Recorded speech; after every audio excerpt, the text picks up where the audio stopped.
Hi, HelloPhD listeners. It's admission season, and we know many of you are in the process of researching grad programs, getting your transcript together, and stressing out about the one part of the application where you have the most control, and that's the personal statement.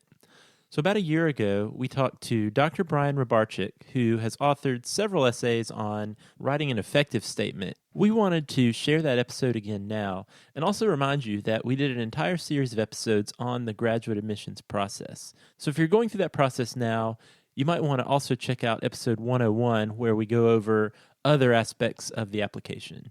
But for now, I hope you enjoyed this episode on personal statements.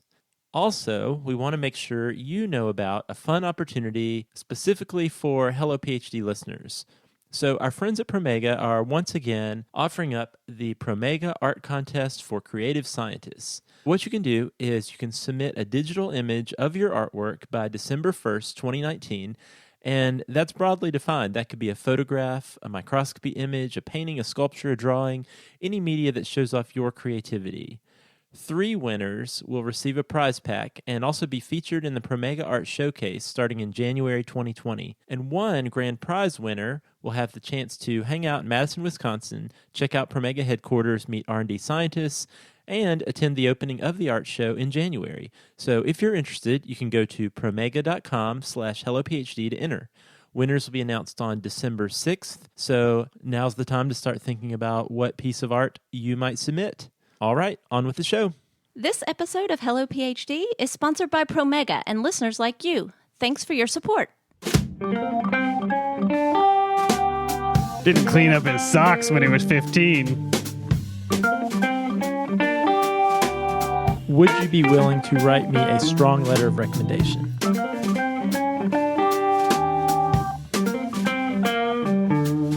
Welcome to Hello PhD, a podcast for scientists and the people who love them. This week, it's part 2 in our series on applying to grad school. We'll explore the application form step by step and talk with an expert in crafting the perfect personal statement. Stay with us.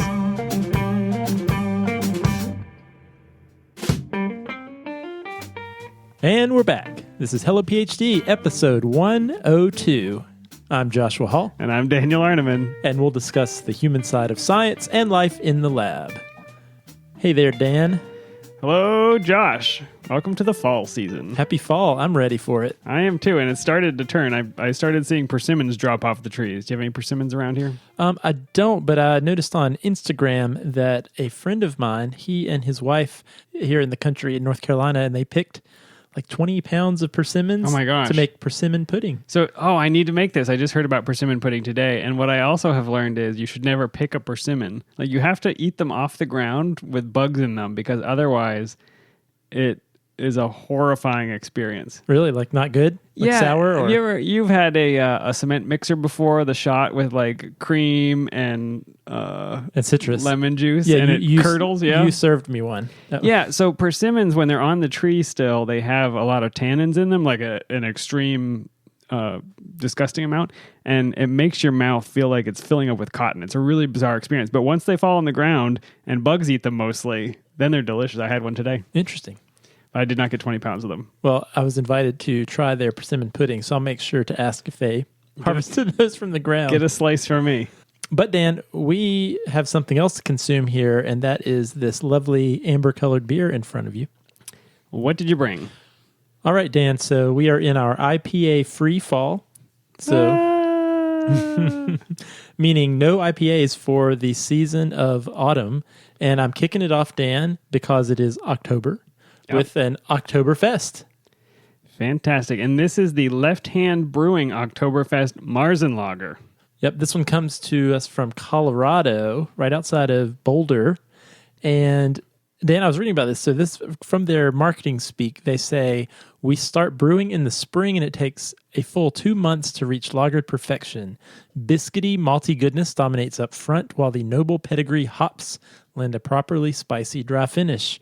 Are you getting malty biscuity with dry finish and some hops? I'm getting malty. I'm not getting super dry finish. It actually tastes a little sweet to me. Yeah, I wouldn't say overly dry. Not getting a lot of hops, but I mean, we're used to a lot of hops. I wanted to check on this, Josh, because I assume that Colorado is getting cool this time of year, currently 39 degrees Fahrenheit in Boulder, Colorado. That's good for lagering. That is very cold compared to where we are, but enjoy fall, everybody in Colorado. Well, one thing I want to unpack was this starting to brew this Oktoberfest in the spring, because I will say one thing that I learned with this beer, because as you're right, Dan, it says Oktoberfest Marzenlager, is I did not realize that an Oktoberfest was typically a lager, not an ale. The difference between a lager and ale, and I'm sure there are more differences than this. Nope, just one, and here it is. One is spelled with L-A-G. Uh-huh. So an ale is fermented on the top, and usually fermented with... Oh, I thought a lager was. No, lager's on the bottom. That's right. Fermented on the bottom. I knew something was weird about it. Yeah, so an ale fermented on the top. But the other important thing is the yeast used in an ale tends to enjoy a warmer temperature. So those are usually fermented at a warmer temperature, which is one reason why a lot of home brewers will stick to ales, because you can just throw it in your back room. Your house, yeah. However, a lager, the yeast sinks to the bottom and ferments on the bottom, but also needs to have a cooler temperature. So that's why lager is a type of beer, but lagering is also the term as a verb, the process of fermenting at a cool temperature over a period of time. Yeah, and I think the thing that is weird about the yeast being on the bottom is because as the yeast is producing carbon dioxide as it eats its sugars and ferments, it makes this bubbly mat and it floats to the top. So we've never made a lager, I don't think, have we? No, probably for that reason, because it was always too warm here. Crank the AC down. And Crank the AC down to 55 degrees. Yeah. But one thing I found interesting is I went on a brewery tour. I think one time I was in Asheville. I believe I was at Highland Brewing. And, they have all their, if you've been on a brewery tour, there's all the big tanks that they have where they're fermenting the beer.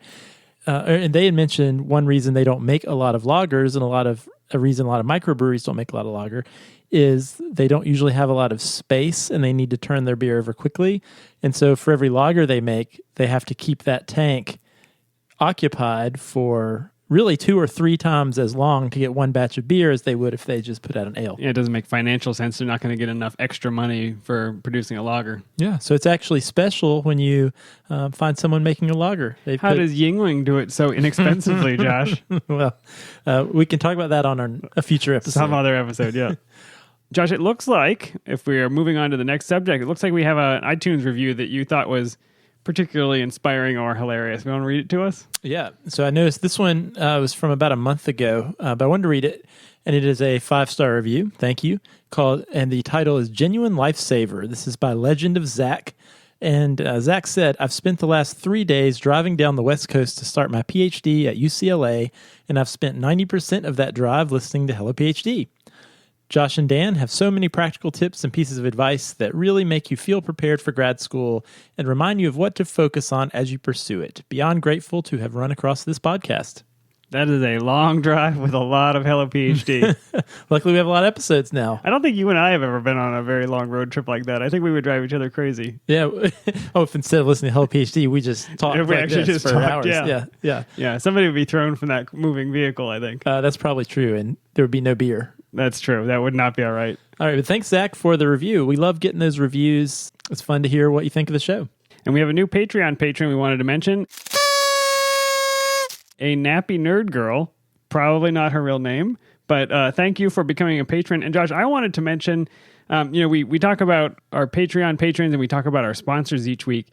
I wanted to let people know this is having real consequences for the show. We just were able to upgrade some of our sound recording equipment, particularly for when we do interviews off-site or away from the studio. And thanks to those patrons and those sponsors, you'll actually hear the improvement in interview quality today. And I'm really excited about that. Yeah, so you may have noticed if you've listened for a while that certain times when I do an on-site interview, the audio quality is not quite as good as it is when it's just Dan and I here talking in the studio. And usually if I interject, I'm in the background and it's echoey. You've got a recorder, but it's kind of pointed at a person, but not... Yeah, it's a little handheld recorder, actually smaller than my phone. But what we were able to do with the generous support of our patrons is actually purchase a smaller version of just the recording setup we have here in the studio that we can carry with us places to actually go and get quality that should really rival what we do in the studio, but on site to do mobile recording. So really excited about that. Yeah, so thank you to everybody who has supported us over the years and continues to do so. It means a lot to us, and we want to make the show as high quality as we can, given the fact that it's two weirdos doing a podcast. We also want to mention a message from our sponsor, Promega. So, Josh, I don't know how much cell culture you did. I did a lot of cell culture. A lot of cell culture, Yeah. okay. So you did some HeLAs and some COS7s and some, what else did you have? Did some J774s, some HEC 293s. Oh, the HEX. But a lot of HeLa cells too. Yeah, and did you know that over 32,000 research articles based on this recent PLOS One study found that those cell lines were misidentified? And articles citing those misidentified cell articles number maybe around 500,000. Probably one of mine. Yeah, and probably one of mine too. So you passage these cells week after week, and sometimes things happen, things get mixed up. And so we're publishing papers on cell lines that are not actually what we think they are, and so that makes it much harder to replicate.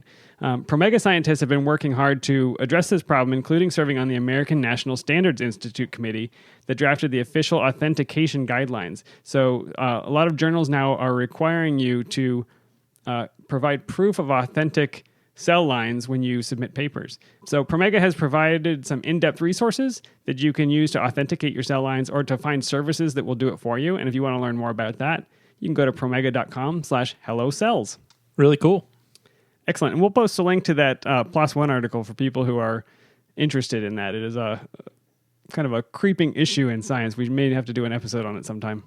Josh, as you will recall, in our last episode, we talked with Dr. Beth Bowman about how to know when you're ready for grad school, how to narrow down which programs you'd like to apply to, how to handle things like, moving to a new location across the country, what to do if you have a spouse or partner to take with you, all of that important stuff about should I apply and where should I apply. But this week, we wanted to actually get into the application itself, which I think is it could be very stress-inducing for a form and a series of essays.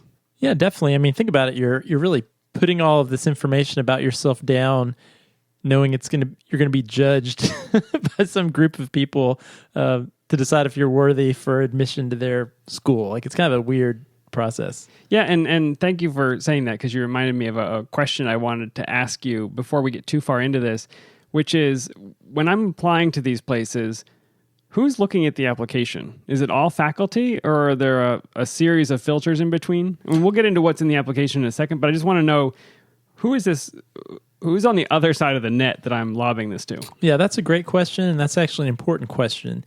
So graduate admissions is really different than undergrad. So if you apply to a large university undergrad, they are getting orders of magnitude more applications than even the largest grad program, so like tens of thousands.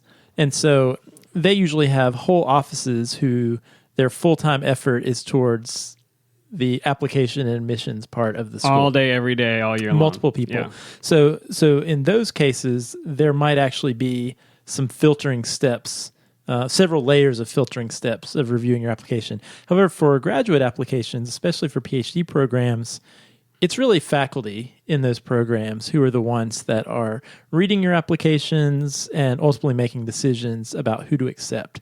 And I think that's important, because if you're applying for a science program, these are scientists. And so the way they are likely approaching admissions is the way they would approach anything. So they're thinking about what they're looking for, and they're looking for evidence in your application that you are a good fit and qualified for their program.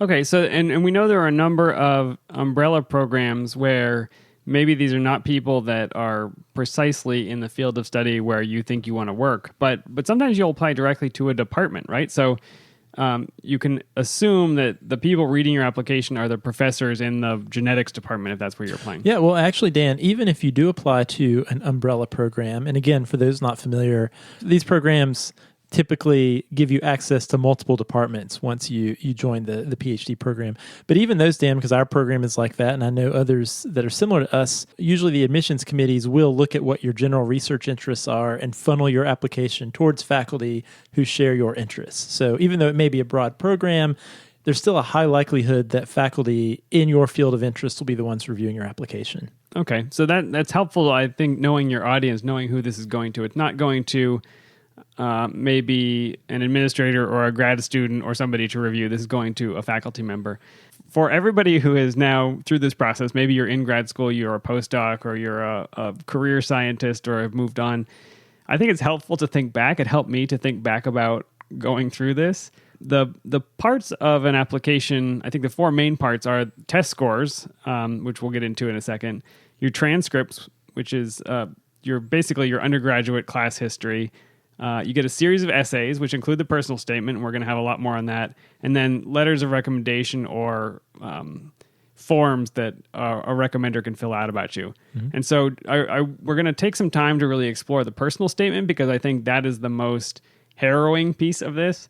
But just so that we have a good baseline, Josh, test scores. We just talking the GRE here? Yeah, so for most programs, unless you're applying to like a dual degree program, like an MD PhD program where you might have to take the MCAT, for the most part, the GRE is the main test you'll have to deal with. However, if you are in the biomedical world, you should really check the websites of a lot of these PhD programs, because a lot of them, there's been a lot of momentum over the last year of programs dropping the GRE requirement. Actually, one of the things that I do is I maintain a list of the biological and biomedical PhD programs that have gotten rid of that GRE requirement. And as of today, there are over 90 that have dropped it. And so we will put a link to that list of schools on our show notes. How long do you think your list was a year ago? Do you have a sense? Yeah, about a year ago, that list was about 3 or 4. So incredible momentum. And as I went around some of the university websites, the graduate program websites, some of them list it in big letters with graphics. Mm-hmm. And it says GRE no longer required. So there's a movement, and we'll link to the episodes where we've talked about the reasons why the GRE maybe should no longer be required and why these universities are doing it. But do you have a sense, Josh, is everybody still taking it anyway? Because my suspicion is, even though it's not required, I'll bet a lot of people still take it. I would say this year most applicants are still taking it. Just 2018 for those of you listening in the future. If you're listening presently, so this is fall 2018. Just because, Dan, as I mentioned, I maintain this list, and so I have 4 or 5 emails in my inbox right now of additional programs that are dropping it. But if you're an applicant who's been researching schools you want to apply to several months ago, you may not realize the schools that you're targeting have actually dropped the requirement. And there likely are some schools on your list that do still require it. And sometimes it's program by program. I saw that where there were umbrella programs, but individual departments may still require it. It's very kind of hit or miss. And maybe in 2019, when we talk about this again, we'll say, hey, look, don't bother. Yeah, and that is my feeling. So as quickly as things have changed between 2017, when almost no one had dropped it, and 2018, when there's almost 100 schools that have dropped it, I think by next year, it'll pretty much go away in the biomedical graduate world. Now, I will say, as of today in 2018, there are enough really great programs on the list that if you wanted to avoid the GRE entirely, you absolutely could. You could get a good graduate education without it. Yeah, you could apply to a large number of really great schools and avoid it altogether. So, do you know when the deadline is for getting your GREs done? Because there's probably a lag time in terms of submitting those scores if you have to. Yeah, so again, for biomedical type PhD programs, the deadlines tend to be early December. And I think those are some of the earliest deadlines. And if you take your GRE on November 30th, can you get your scores? Well, so that's what you want to check on, because what a lot of programs will let you do is they will let you submit your unofficial scores. So basically let you self-report what you got. 1 million! 1 million. What's the scale again? It goes to 170 is a perfect score. Okay, so I got 1 million. It's fine. Yeah, so you beat the perfect score. That's how I roll, Josh. And then you can pay ETS the $27 to send your score to a certain school, and as long as we eventually get it, it's okay. So I guess as far as that goes, so when my score comes in significantly below 1 million, and they're going to be then you asking might be in questions. Trouble. Okay, but you want to check program by program. It is possible some schools will need the official scores before they review, and that can take at least 2 or 3 weeks. So I think, ideally, you want to get this thing done with by early November at the latest. Okay, that makes a lot of sense. That's test scores. Transcripts, I don't think we have a lot to say about transcripts. How long does it tend to take to go from the registrar to the university that you're applying to? So that is highly variable depending on your school. Some are very quick, some are painfully slow. So just like the GRE scores, a lot of programs will allow you to submit your unofficial transcripts. So this would be basically just like you could probably log into your school's information system and just download for yourself to look at what your current grades are. You can save that as a PDF and you can upload that, and that's sufficient for the review stage. But an official one has to come from the registrar so With that the you seal, didn't fake it. Yeah. that's right. And so before you actually enter a program, so once you get the acceptance, Stamped with the signet ring of the Pope That's right. and a wax seal. That's right. So you are going to need that eventually, but this is really great news for applicants because it can be a real pain and a real expense to send all those copies of your transcript, and it can be slow. Do you know the current costs, ballpark? I mean, we're don't. talking tens of dollars Yeah, per? I think tens of dollars is pretty typical. But this is starting to add up if we're talking about other tests It plus definitely application fees. It definitely is. But I think what you want to do, though, is just make absolute sure the programs you're applying to don't require an official transcript up front. Because if they do, you know you're going to have to submit your transcript. So I would go ahead and get that ball rolling as soon as possible, just so there aren't any weird delays based on your registrar. Okay, Josh, we'll come back to essays and personal statements. Recommendations. Now, typically we think of letters of recommendation, but that's not exactly what we're talking about here. A lot of the sites that I looked at said you need 3 letters of recommendation, quote unquote, but what they want is they want the professional email address of the recommending person, and then they will send them a link where they'll fill out a form. Yeah, so these really are letters. I mean, so the bulk of these are letters. And It's not short answer, it's not fill in the blank, it's not choose 1 to 5. It can be both. So absolutely, admissions committees want the letter. And the primary thing that they're going to be looking at is they're going to be actually reading the letter that's submitted by these 3 individuals who hopefully are very familiar with your work. And I'll talk more about that in just a second. But a lot of schools, and there's a lot of variability here, they may also ask the recommender a series of short questions asking them to rank you or rate you in certain areas that might be relevant to their program. So your critical thinking skills, your time management skills, or simply overall, how strong of a candidate for graduate school do they think you are? Number of hours you were able to stay awake to do time points. How many? 76. What was your PCR success rate? Yeah. No, they do not ask things the like low that. teens, They probably, do not ask things like that. But really, the most important part really are the words that they write down in this letter. And so I want to mention this. This is really important, and this is where I see a lot of applicants get tripped up. So admissions committees really want these letters to be from faculty that you have done research with in your past, so whether as an undergrad or as a technician. And if you were to list on your CV that you did research for a summer at a school, but then you don't have a letter of recommendation from that faculty member, then there potentially can be the assumption that, well, it must have gone poorly, or else you would have had a letter from that person. And you've been through this process. Do you believe that they're consciously comparing the 2 documents to say, okay, summer of 2015, we were in this lab, but I don't have a letter? Is it that explicit? Absolutely. So again, I'm talking about research-based, scientific research-based like Sherlock PhD Holmes programs. Well, it's a little more automatic because if you think about it, and we mentioned who's reading the applications. Well, it's faculty in those programs. So really, and this is really important for applicants to keep in mind. Ultimately, for a research-based graduate program, especially a PhD program, the faculty are trying to judge applicants based on their potential as researchers. So what you're really trying to put across is not that you're a nice person, not that you really think science is cool, which, I mean, those are good things, but they want to see evidence that you actually have some interest and aptitude and history doing research. And the best way you can do that, and actually a very common way people might review that application, is they might look at your CV. And so your CV simply is listing, here's the places I've done research.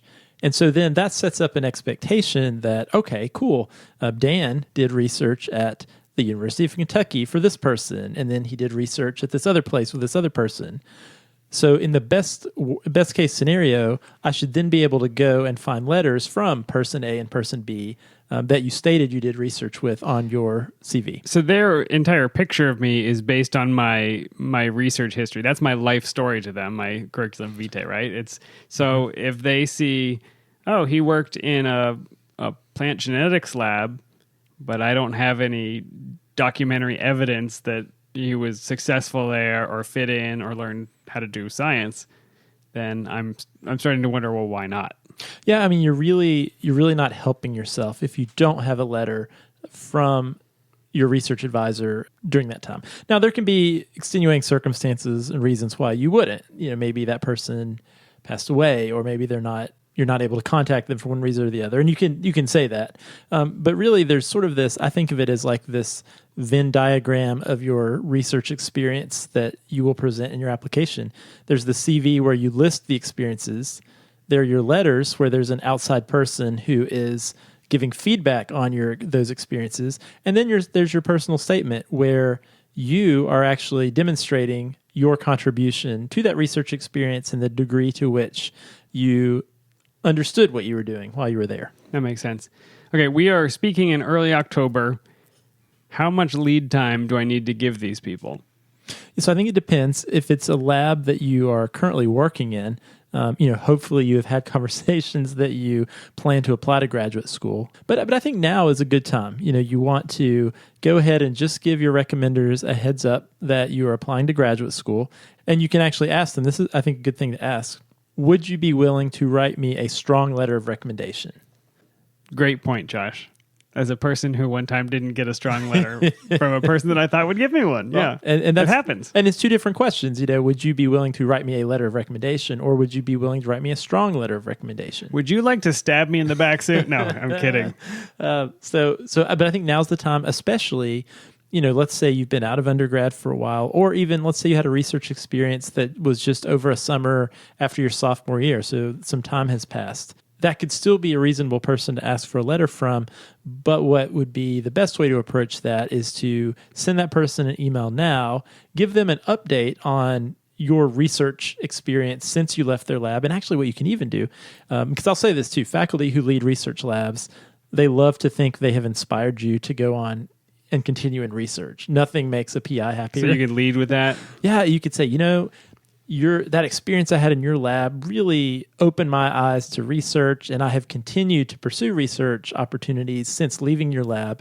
And now I'm even applying to PhD programs. Would you be willing to write me a letter? And so what they'll do is, they'll write a little bit about the experience, but then they'll probably also build into that some of the information you just gave them.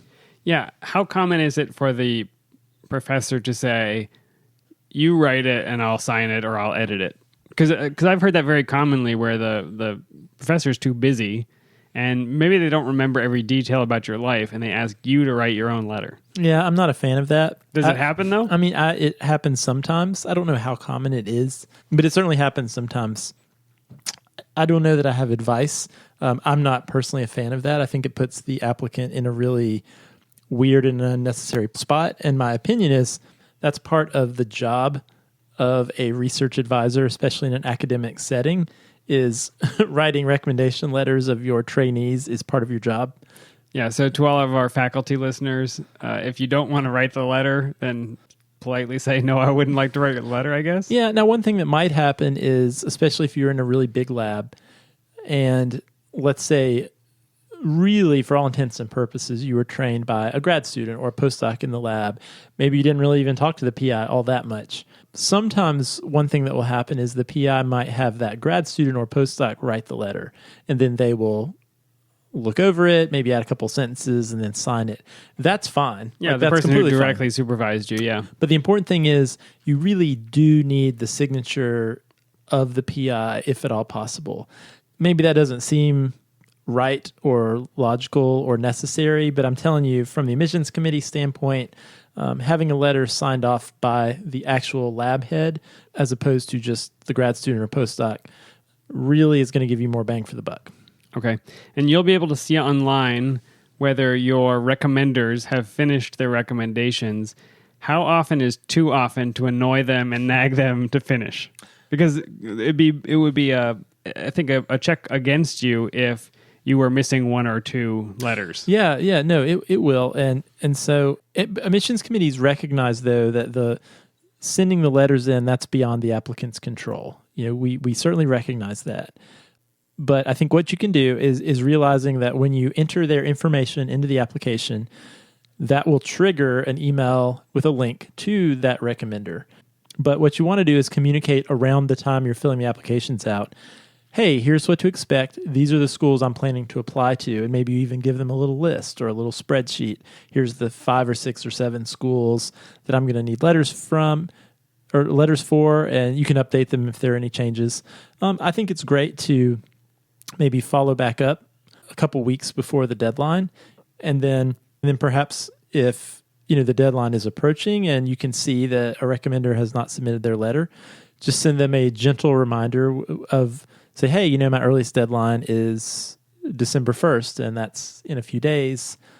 Just wanted to send that reminder out. Shouldn't curse them out in the hallway before they send it? Not yet. Wait till after they mail it, yeah. Yeah. Or submit it online. Okay. Anything else to say about letters of recommendation before we move on to the scary parts? I mean, the big thing is, if you have done research with 2 different faculty members, the best case scenario is you would have letters from those 2 faculty members. Don't leave out, and I think there's a tendency sometimes to think, well, there's these other faculty at my university that know me better. And that might be true. They may know you as a person more than that lab head knew you. But remember, the admissions committee, the number one thing they care about is your experience and potential as a researcher. So, they don't necessarily care as much about the academic advisor's opinion or the faculty member from this other department, this humanities department. What they really want to know is get the feedback on how you did in the lab. Makes sense to me. And you can include one of those other people maybe if you need a third. Absolutely. Don't include your dentist or your TA or your parent. Or your parent. Does that I've happen? I've seen a letter from mom or dad before. Okay. Yeah. Are they ever negative? Do you ever get the bad review from dad? It's like, didn't clean up his socks when he was 15. Yeah, I've seen some too from, I managed him at the grocery store he works at as a part-time job. And it could be good. Could talk about, but not that's not the only one that you should. You don't want to submit, have those letters in 3 of instead of the research letters. My dentist, he keeps his teeth sparkling clean. Needs to floss more. Maybe if you're applying to dentistry school, that'd be all right. That could be. Okay, moving on. So the personal statement, the essay, Josh. I looked through a couple of different university websites, and the prompts for these personal statements are so wildly and vastly different. So, for instance, University of Wisconsin Biochemistry program says, very succinctly, in 1 to 2 pages, describe your career goals, research interests, past and present research experience, and why you've chosen this program for your graduate studies. Submit this online with your application. So, put all that stuff into a couple pages and submit it. That's a little less descriptive. Washington University Biology and Biomedical Sciences prompt is, there are 2 different essays you need to submit. One is your 3 most substantive research experiences, where you need to provide all this information about your mentor. They describe, you want to write an essay detailing these experiences, providing your specific contributions. Describe your motivations for graduate study, fundamental biological questions that most intrigue you. Highlight the potential of the faculty members at our university for getting you there. Drawing on your past and planned experiences, please conclude with a statement articulating why you will be an outstanding graduate student. So much more specific. And then a second essay where you describe an experience that demonstrates your resilience, perseverance, and leadership skills in response to a challenge in any area of your life. Widely different from what we heard from University of Wisconsin. So much more detail that they're asking for. So I feel overwhelmed and scared trying to apply to just 2 programs. Now, if I'm applying to 7, I don't know where to begin. Yeah, well, I think we will get into a lot of that with our interview with Dr. Rabarsic, and that's one reason we want to talk to him. He has spent a lot of time thinking about writing personal statements, writing impactful personal statements. He's actually even written 3 published articles on the topic of writing statements, and so we will certainly put a link to those in our show notes, but that's why I wanted to sit down with him and really get some in-depth advice on how to put this personal statement together. All right, well, let's hope he clarifies these things.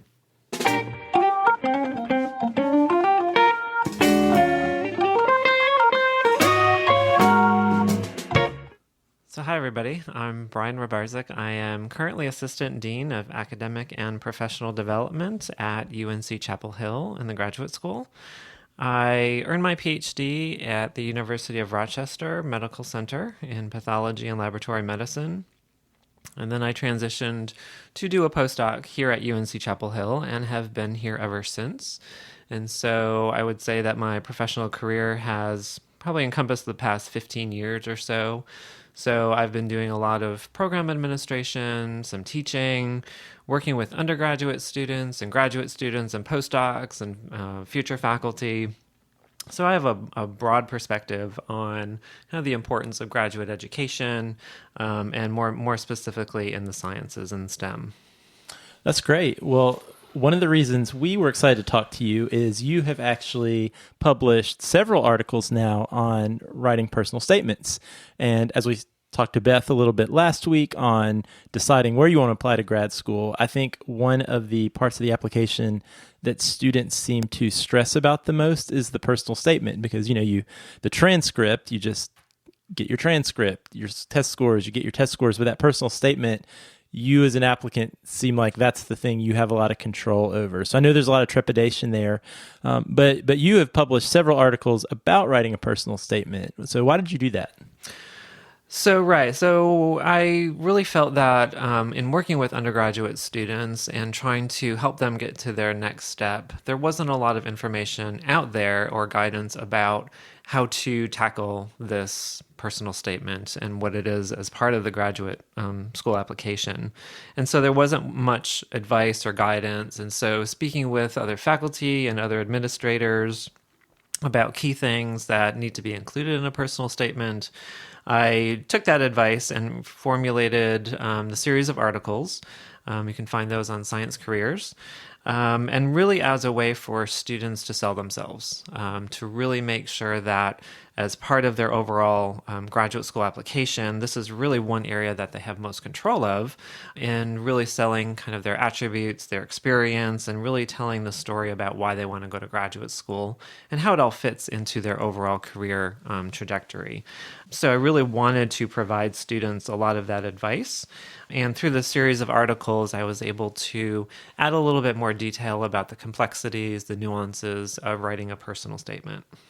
Oh, that sounds great. All right, well, let's imagine I'm a grad student and I have decided I want to go to grad school this year, and I'm starting to fill out applications and I'm beginning to think about my personal statement, but I have no idea where to begin or how to begin. What advice do you have? So now's the time to do that, exactly what you just said. So usually this time in the fall is when application processes are open for various programs. And usually the due dates may be as soon as November or December. And so keeping that in mind in terms of when you need to submit your application materials. And also this personal statement, since it's a piece of writing, it's going to take some time to formulate. And so starting now, thinking about what you want to include in your personal statement. And a good place to start is thinking about kind of why you want to go to graduate school, thinking about your career goals. How does this graduate education fit into your overall career trajectory? And so from that, then you can start thinking about kind of what examples might you show in your personal statement, talking about your past research experience and connecting that to your rationale for applying to graduate school. So you really want to more think about your focus for graduate education, how might you fit into those various programs that you're applying to, and demonstrating that you're actually ready for that next step. Yeah. So what would fit look like? So I think fit is something that I've heard even a lot of graduate programs. I know our graduate program has been thinking a lot about. But if I'm a student researching grad programs, first of all, what do you think a good fit? How would I know if I'm a good fit for a program? And then how would I let that come through in my personal statement? Yeah, that's a good question. There's really no magical sentence to get that across on a personal statement, but there are certain things that you can highlight in terms of your experience and connection with that particular program. So highlighting the type of research that you want to do as a graduate student that is supported by the faculty and the research programs within that institution or department that you're interested in, reaching out to current graduate students to get their perspective about what it's like to be a student there, get advice on who are good mentors to work with. The overall structure of a program is also important. So you might be applying to maybe just a specific department, maybe say genetics, and that's where you really want to take your research. Or you're more open to maybe interdisciplinary types of research. And so maybe some of these broader umbrella type of programs that you apply to, and then you can decide and specialize a little later based on your coursework or lab rotations. So that might allow you to kind of fit yourself into that type of program. Some students are focused on location, and so maybe they have family close to various institutions that they're interested in, so that might be a possibility. And the overall kind of additional support that certain programs might offer is something else to look into that you can talk about in terms of your personal statement. So they provide other professional development or career development opportunities and that you would need that they actually offer. And so really matching kind of your needs with your plan for research and being a successful graduate student. And then actually talking about those things in your statement. Absolutely. So highlighting those. So going beyond just your research experience and making those connections more explicit. And that's one way you can tailor each of your personal statements to specific programs. So you don't want to submit a generic personal statement. You really want to make sure that you're highlighting those connections to those specific programs and making sure that that's clear in each of your personal statements. Yeah, so you mentioned writing about your research because most of these graduate programs, especially PhD programs, are research intensive, and a lot of what you'll be doing is research. So how does one go about writing about or describing your previous research? Yeah, so there's a couple different key strategies. So one is to not just repeat a scientific abstract for a project that you're working on. Some of that can be helpful in terms of describing the research question, what your hypothesis is, some of the methods and approaches that you're using, and the results, and that's fine. You don't want to make it sound like a protocol. This is not a place for repeating a lab protocol and how you actually did the experiment.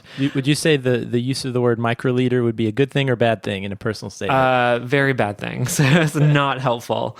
So any of those minute details are really not the place in the personal statement, because your audience are going to be faculty who are researchers themselves, but they may not be as familiar with your particular research area. So you really need to speak to another researcher, but clearly enough that could be understood. So kind of the reasons why you went into certain methodological approaches for your research, talking about the data in a context. So providing a bigger picture context for your research is going to be important.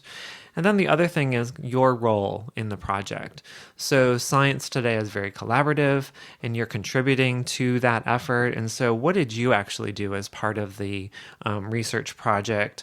What you learned from that experience and how important it was in terms of your overall research project, progress and project, and what skills that you actually learned from that experience.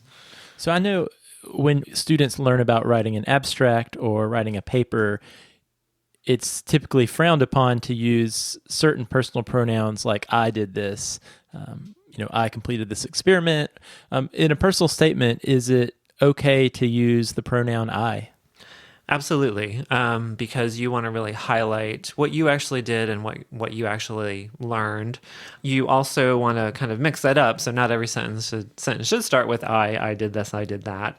But you want to make sure that those connections between the science, but also your own development as a scientist and researcher comes through. And so there are various ways to do that. And so certainly writing out a personal statement as a first draft is a good practice, but then there's other steps in terms of revision, getting feedback, having other outside folks read through your personal statement to see if it makes sense, see if the different examples connect with each other, and see if it's really convincing that you're actually ready for graduate study. Yeah, I'm glad you mentioned that. That was one thing I wanted to ask you about was once a student has a draft of their personal statement, is it okay and should they get feedback? And if so, who should they get feedback from? Yeah, feedback is important. Communication in the professional world is key. So writing and oral communication, regardless of what you do, is going to be really important. And so this personal statement is a professional document. It's a professional communication, and really making sure that you take care in terms of just basic grammar, spelling, good organization, make sure it reads well, but getting an outside perspective and getting critical feedback from someone you trust. It could be other faculty members, it could be a mentor, other folks in your research group that would be helpful. Maybe some current graduate students that you know at your institution could give you feedback. Probably not your best friend, because they might say, oh, this sounds good, but that's not as helpful as someone giving you some pointed critical feedback about what is working and what is not in your personal statement. Yeah, so along those lines, so you've given us a lot of great advice about what you should put in your personal statement. So are there pitfalls? Are there things that maybe students should avoid or should leave out of their personal statement? Sure, there are a couple different things. So one thing that I typically see in personal statements is as students are talking about their experiences or research projects, it's a whole lot of detail, but there's the sense that it leaves the reader with kind of a so what. So why did you do this? What happened? And how does it actually link together? And so I find that some writers will just leave these kind of cliffhangers. They don't tell me why they're not connected with graduate education or career advancement. Too much detail, as we talked about, is not a good thing. So along those lines, are you talking about, let's say as an undergraduate, I did several summer programs, and if I described it like, I did this summer program, and then I did that summer program, and then I did this other summer program, without weaving those into some sort of narrative? Or yeah, that's definitely a pitfall. And so you don't want to necessarily just present these examples as isolated examples. You really want to have some intentionality for why you did different research programs, for example, or maybe you worked for 2 years within the same lab. And so how does that continuity contribute to your overall research development? Or maybe you wanted to do several different research experiences to get a better feel for different types of research in different fields, and so that could be a reason. But making sure that you actually state that for how and why these might be connected. The other a couple things that I read sometimes that students are missing that contribution piece. So how they developed, how they contributed to the overall research project. And some students, they've had some challenges in their undergraduate years or previously. And so weaving that into the personal statement is okay, but you don't want to do too much of that. So you really want to make it very positive. You want the reader to feel that you're going to be a good investment for that graduate program. And the other thing is, we think about why we want to pursue a career in X, Y, or Z. And a lot of times students will say they want to help people. That's just not as substantial enough. So how do you want to contribute to science? How do you want to develop as a researcher are much more important. So what if my desire is to cure cancer? Should that be should I put that in my personal statement? That would be great if you would do that. And we do need a lot of help in a lot of different research areas for treatments and cures.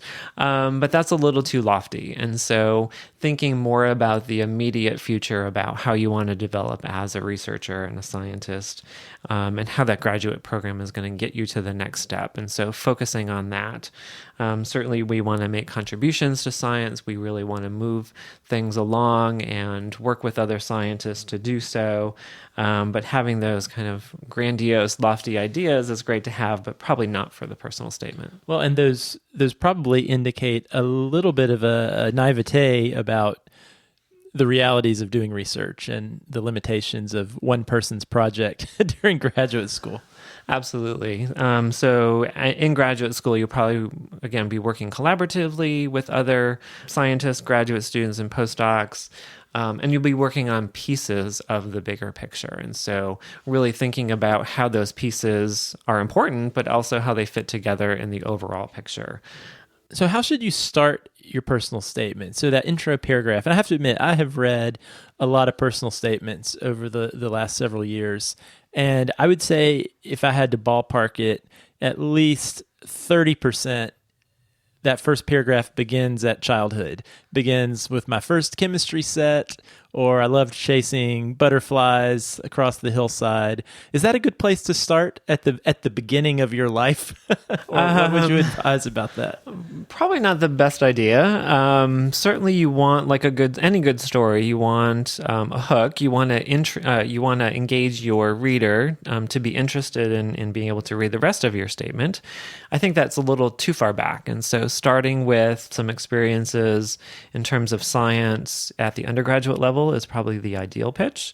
Some applicants may have had experiences in high school that really spawn their interest in science or doing research, and that would be a great place. But again, you don't want to, it's not an autobiography where you want to go back to when you're in fifth grade and playing out in the backyard. That may have happened, and that's great, but you really want it to start with kind of your professional persona as a future researcher, and that's typically when you get started in the undergraduate years. So that would be more appropriate. And that makes a lot of sense. So I think if I hear some of what you're saying, it is you want to be really honest and sincere about when did you actually become interested in research to a point that you wanted to pursue a graduate program. And likely that didn't happen for most. I know it didn't happen for me as a 5-year-old playing with a chemistry set, but it was stumbling into an undergraduate research experience that really ignited that interest in me. Absolutely, yeah. So several different ways that could happen. Certainly, if you've taken a really engaging course that you got interested in a particular area of science that really spoke to you and said, "Oh, you're really interested. You want to pursue a career in this type of field." You could have had a really great instructor or a mentor that encouraged you to move on to graduate studies, for example, or who really spawned your interest in an area of science. And so several different ways, and that's certainly important to include in your personal statement. But then what is the next step, and really being able to describe that for yourself. And so doing some introspection about, is this the right time for you to go to graduate school? And if so, why? And talking about kind of why you're ready for that next step. So that's really great. And one thing I wanted to circle back to that you mentioned was that the personal statement potentially could be a time that you could address some challenges that you might have faced during your undergraduate years. And so, I would think specifically you might be talking about maybe there was that D in organic chemistry or a test score that wasn't so good. Are those the type of things you're talking about, that you're saying it would be, the personal statement might be a good time to address those? Absolutely. So some of the key kind of core things that are expected to be included in the personal statement, things that we talked about, your research experience, why you want to go to graduate school, your career goals, and why you're ready. But certainly you can address some of those other things that may not be necessarily fully explained in the rest of your application. So maybe you had a rough semester one semester, and that's not uncommon, but that you actually worked hard the next several semesters, and your transcript shows that. And so you've gotten increasing grades in your science classes, for example. Or you had to overcome certain unusual obstacles or hardships during your time. You don't want that to be the focus of your personal statement, certainly mentioning it, but more importantly, how you actually worked to overcome that. And so graduate school is not easy, and you're going to be faced with obstacles, but if you can show that you worked and you problem solved and how to address that early on, that will definitely demonstrate that you're ready for the challenges of graduate school. You can also get into some of the personal characteristics that would make you a successful graduate student, kind of your work ethic and persistence, and showing examples about that. I would say looking at the prompts for the different personal statements that you're going to be applying for. And so in addition to some of those common elements, there might be some other elements that are required for you to write about in your personal statement. So looking at those early, and so you can get a better idea for what's going to be expected to submit for your personal statement for these various programs. And those can range quite a bit.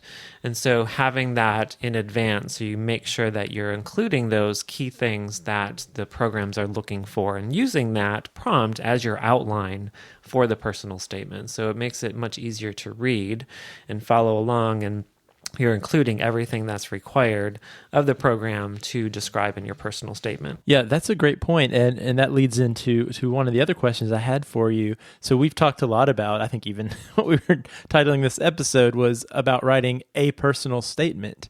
But what I'm hearing is if you're applying to multiple schools, you potentially are writing multiple personal statements. So I guess you're advocating for not just having one statement that you clone and send copies to every program, but really you need a separate personal statement for every program because maybe the prompts are different. Absolutely, and that will be the case. And so you'll develop a core personal statement with the common, career goals, as I mentioned, your research experiences. But in addition to that, going back to each individual program that you're applying for, we'll have unique prompts. So some of these will be tailored, some of which will include maybe specific requests for you to write about, and so that will then allow you to tailor each of your personal statements to those individual programs. And so making sure that you have each of those different elements, each of those different variations in your personal statements. And so if you're applying to 5 or 10 programs, you're going to have 5 to 10 unique personal statements to submit. With that sounds like a lot of work. It is a lot of work. It does take some detail-oriented tracking on the applicant's part to make sure that you submit the right personal statement to the right program. I have seen that before. I've received personal statements to a different that say I'm excited to attend this other university down the road. Right. And so, that's an honest mistake. We've all made mistakes, but really being detailed oriented at the start, making sure that you have the right personal statement tailored to the right program. You've gotten feedback on it. You've incorporated that feedback to make it the best personal statement you can for that program. Now, that's really great advice. Brian, do you have any other lingering thoughts on personal statements that you want to share? The only thing I'll say is that really this is your opportunity to sell yourself to the different programs. They want to invest in a good graduate student, and you want to make sure that that's your voice is heard through the personal statement, that you are a good fit for their program, that you're ready for graduate study, and it's going to take time to work on it. Writing does take time to craft a really good document, again, getting feedback and revising. So making sure that you set aside good time every week to work on it. We're in the fall already and deadlines are looming, and so making sure that you have enough time to put forth a good personal statement, that you can get some feedback and really rework it so you can submit the best statement possible. Well, that's great. Well, we alluded to those articles that you published, and you mentioned that those could be found in Science Careers. But just really briefly, what's the focus of each of the 3 articles? So they're really an introduction, a lot of what we just talked about in today's podcast. So going over kind of the expected structure, what to do, some do's and don'ts about the personal statement, getting into this idea of tailoring, how you do that for each individual program, and then going beyond some of the kind of expected things such as the experience, kind of what are the qualifications you have that will make you a successful graduate student. That's great. Well, we'll make sure we put links to those in our show notes. All right, Brian, is there anything else you want to talk about, anywhere people can find you or anything you would like to tell our listeners about? No, I thank you for this opportunity, and good luck to everyone writing their personal statements and getting those applications in. These graduate programs are looking for great graduate students, and so the more that you can sell yourself on your personal statement, the more successful you'll be. Fantastic. Thanks, Brian. Thank you. All right, Dan, do you feel ready to write your personal statement? I feel much better, at least. It sounds to me like I can make it a little bit modular. I can write the bits about what inspired me to get into science. I can write the bits about my personal research. I can write the bits about, individually for each university, I can write about why I think the faculty there and that program are a good idea for me, and kind of craft them together. So even if the prompt sounds a little bit different, I don't have to start from the beginning again. Yeah, you're absolutely right. And that was one of the things you were asking about before the interview. And I think a good practice is you kind of have your sort of base statement. And, all of these different prompts that you looked at, Dan, and other ones too, there's going to be a description of your research in all of those. So what research did you do? Can you talk about it? Did you understand it? What was your contribution? That's going to be there. Also, your motivation for wanting to get a PhD and go to that program, that's going to be something that's universal that every program is going to want to know. And beyond that, you might be just tweaking these extra third paragraphs or these specific requirements. But for the most part, the bulk is going to be your description of your past research and why you want to go to that program. And this is not an insignificant amount of work. I mean, when you take your GRE, you study for it, you take it, it's done. You submit your transcripts, it's done. With these letters, you really have to do a deep dive on the program. You have to understand who's working there, what their research focus is, and then you have to come up with a coherent description of why this university is the best for you, just like that university is the best for me. That feels difficult to me. It is, but I want to put something out there because it is a lot of work. Probably, I would gather the largest amount of work or of all the parts of applying for grad school is getting your statement right, tailoring it for all the programs. And you're right, Dan, a big part of that is just all of the research that you have to do into who are the faculty, what research are they doing, what am I interested in that makes me interested in this school. But I would say, Dan, that's important work that you need to be doing when you're deciding where to apply. And so you may actually be researching for your statement to school A, B, or C and realize, really school B, there aren't as many reasons why I'm excited to go to that program versus the other programs. Maybe I shouldn't apply there. Yeah, and I think this is why Dr. Bowman last week recommended keeping a spreadsheet or some other way of keeping track of the things that you learn as you do your research. And the earlier you start that, the earlier you start to keep those notes, the easier it's going to be later to write these. Because if I've already spent 2 hours combing the website of Washington University and learning about the faculty, I shouldn't have to start from scratch and comb that website again. I should have my notes. Yeah, and you know what? You should be able to be absolutely sincere about what makes you excited about that program. This isn't about, I need to figure out some reasons why I'm excited to go to this program.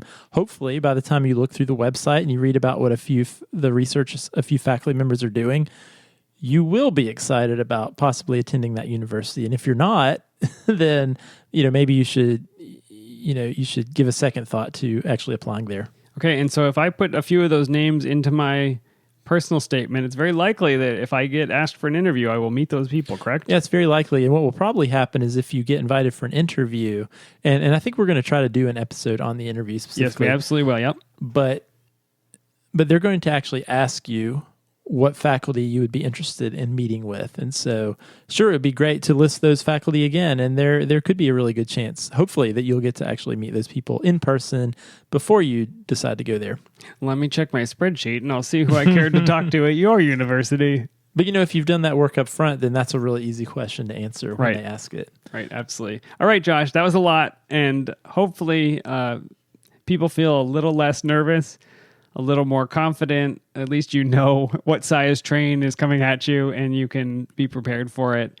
If you are writing personal statements right now, or if you are applying and you have questions, anytime tweet to us at HelloPhD. You can write to us, podcast@hellophd.com, and we would love to hear from you and to share your tips, your advice, your concerns with other listeners. That sounds great, Dan. Well, I feel like I'm ready to apply to grad school again.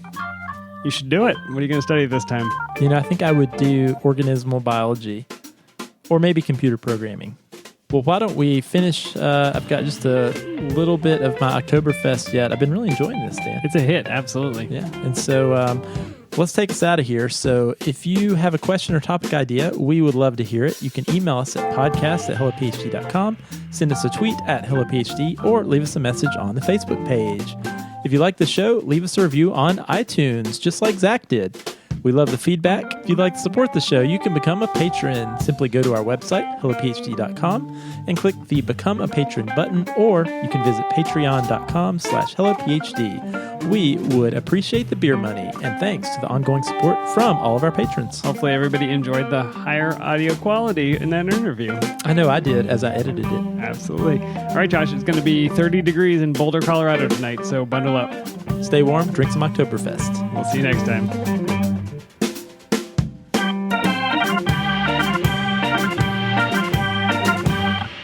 This is HelloPhD, episode 102. Is that right? Is that really right? 102? That's right. Is that fun? Okay. What? No, it's just this You think it's like three-digit number. 605 or what? 102. No, you say 102. 102. No, you don't say and two. And means there's a period. But 102, that's okay. Yeah, that's All great. right. This is This week, we learned how to read numbers like my kindergarten